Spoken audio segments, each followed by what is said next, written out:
Iya, selamat datang kembali di channel Kawan Catur. Pada kesempatan kali ini saya akan membahas sebuah partai catur yang sangat menarik antara Magnus Carlsen berhadapan dengan Alexei Sirov, tepatnya di Moskow, Rusia pada tahun 2007, di mana Magnus Carlsen memegang buah putih dan Alexei Sirov memegang buah hitam. Langkah pertama dimulai dengan langkah pion E4 dijawab oleh Sirov. Pion A5, Magnus melangkahkan kuda ke F3, kemudian Alexei Sirov menjawab dengan kuda ke C6. Magnus Carlsen menggerakkan gajah ke B5 yang kita kenal dengan pembukaan Ruy Lopez atau pembukaan Spanyol, di mana pembukaan Spanyol ini mempunyai ide untuk menyerang kuda di C6 sekaligus kuda putih dapat melakukan serangan ke pion E5. Tapi perlu diingat apabila hitam melangkah A6 kemudian gajah melangkah ke kuda, makan kuda kemudian dimakan kembali, putih dapat inisiatif makan pion, kemudian hitam dapat melangkah ke sini. Nah, sebenarnya pada langkah seperti ini hitam sedikit lebih unggul karena nanti dia dapat memakan pion di sini dan secara material akan seimbang, tetapi dalam secara posisi hitam akan lebih baik. Untuk itu apabila memegang buah putih, harap berhati-hati apabila memakan kuda jika perwira masih belum banyak yang tidak aktif ya. Nah, di sini lanjut ke pertandingan. Magnus Carlsen setelah diancam pion A6 oleh Alexei Sirov, Magnus Carlsen melangkahkan gajahnya ke A4 menghindari serangan pion. Kemudian Alexei Sirov melangkahkan kuda ke F3 memberikan tekanan pion di E4. Kemudian Magnus Carlsen rokade pendek. Selanjutnya Alexei Sirov melakukan serangan tambahan kepada Magnus Carlsen di titik B4. Gajahnya terpaksa mundur ke B3. Kemudian Sirov melangkahkan gajah ke C5 memberikan tekanan dan sekaligus mempersiapkan rokade pendek. Kemudian Carlsen mencoba melangkahkan ke C3 dengan tujuan untuk memperkuat pitak pusat sekaligus menyiapkan pion untuk bermanuver ke D4. Sirov menjawab dengan langkah D6 memberikan dukungan kepada pion E5. Kemudian Magnus Carlsen melangkah pion D3, tujuannya sama seperti hitam, menguatkan dukungan terhadap pion E4. Kemudian Sirov menjawab dengan rokade pendek. Magnus Carlsen melangkahkan gajah ke G5 dengan tujuan melakukan pin atau open terhadap menteri. Kemudian Alexei Sirov mengancam gajah Magnus Carlsen kemudian mundur. Alexei Sirov memaksa gajah untuk tetap mundur. Kemudian Magnus Carlsen memundurkan gajah ke G3. Nah, selanjutnya hitam melangkahkan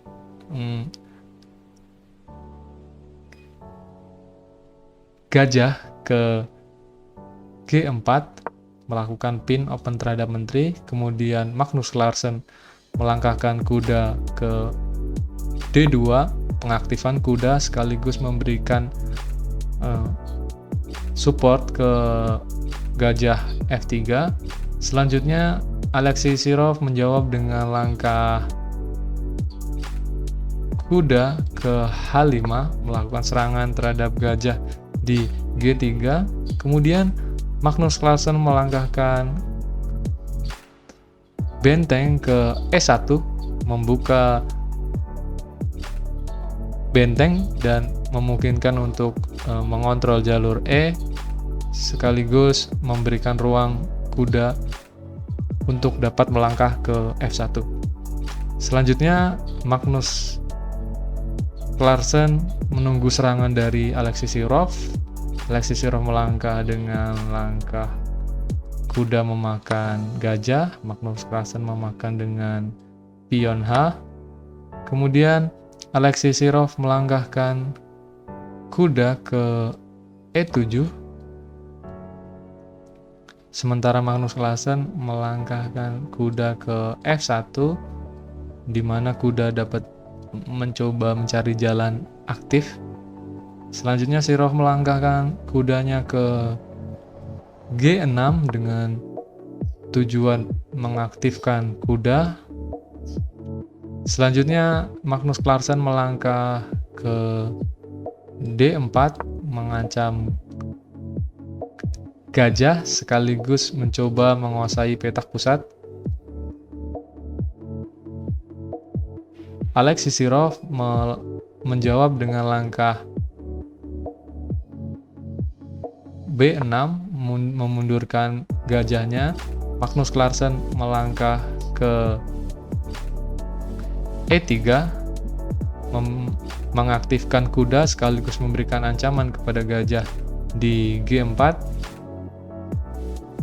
Alexis Sirov memakan kuda F3, Magnus Clarkson memakan kembali dengan pion G2. Selanjutnya Alexis Sirov memakan pion dengan pion E di petak D4. Magnus Clarkson balik memakan dengan pion. Kemudian Alexis Sirov mengaktifkan menteri ke F6 dengan tujuan menambah serangan ke pion D4, di mana di sini putih hanya didukung oleh satu ya. Selanjutnya Magnus Clarkson melangkahkan ke kuda G4. Jadi melakukan ancaman terhadap menteri.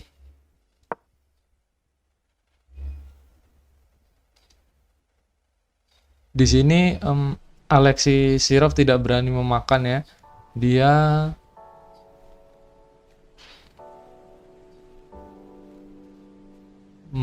memundurkan menterinya ke G7.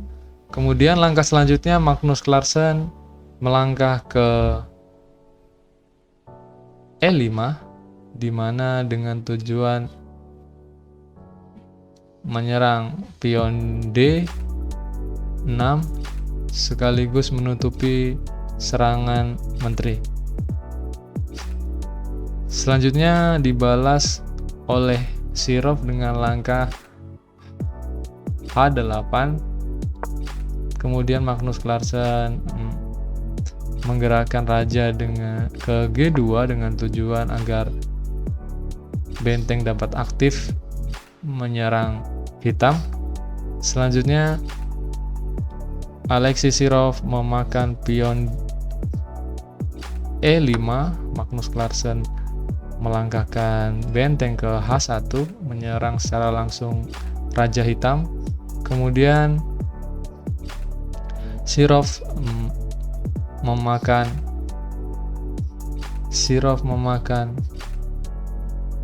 D4 pion dengan menggunakan gajah. Kemudian Magnus melakukan skak sekaligus memakan pion. Alexis Sirov menggeser gajah ke G8. Kemudian pada langkah ke-25 Clarkson melangkahkan ke menteri ke D3 dengan tujuan melakukan ancaman terhadap kuda. Karena di sini apabila kuda dimakan menteri, otomatis apabila kuda dimakan benteng, kemudian menteri memakan kuda, menteri putih dapat memakan kembali sehingga terjadi open, jadi tidak bisa makan ya. Nah, selanjutnya Alexis Sirov melangkahkan E4 untuk menutupi serangan yang secara langsung terhadap kuda. Terus Magnus Carlsen memakan E4.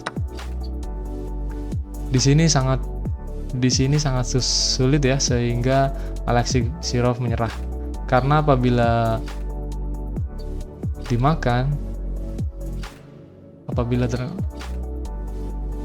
misal melangkah ke A5, di sini putih dapat langsung memakan, di mana unggul 1 perwira karena tidak bisa memakan.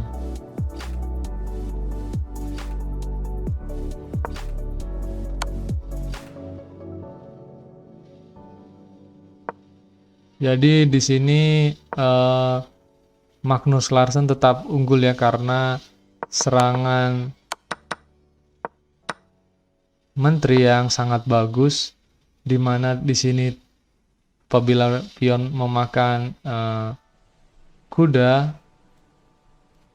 open karena serangan gajah secara langsung ke raja. Apabila menggerakkan kuda, tentunya kuda hanya ada jalan ke sini ya. Sementara putih bisa mempersiapkan serangan ke H1. Ya, terima kasih banyak telah menyaksikan video pada kesempatan kali ini. Sampai ketemu di video saya selanjutnya. Terima kasih. Salam kawan catur.